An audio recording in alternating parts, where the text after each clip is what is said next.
ఎంతమందికి బంగాళదుంపలు peel off చేయడం ఇష్టమో కామెంట్ చేయండి. ఏ మాట కామాటే బంగాళదుంపలు పీల్ ఆఫ్ చేస్తే చాలా సాటిస్ఫాక్షన్గా ఉంటుంది.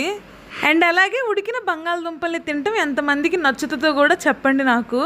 ఇంకా నా గురించి అయితే చెప్పాల్సిన అవసరం లేదు, కూర చేసేలోపు సగం అయిపోతాయి. ఎప్పుడూ బంగాళదుంప ఫ్రై అయిపోతుందని చెప్పి ఈరోజు అయితే బంగాళదుంప టమోటా కూర చేశాను.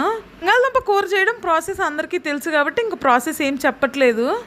ఏదైనా సరే మనం ఇంట్లో వండుకునే ఫుడ్ మనకు నచ్చదు. మనకి ఏ ఫుడ్ అయితే మన ఇంట్లో వండరో అదే మనకి ఇష్టం ఉంటుంది. మా చిన్నప్పుడు మాకు కూడా అలాంటి ఫీలింగే ఉండేది. మా ఇంట్లో ఏంటంటే బంగాళదుంపని శత్రువు కన్నా దారుణంగా చూసేవాళ్ళు. సంవత్సరానికి 1-2 సార్లు వండడం కూడా కష్టమే.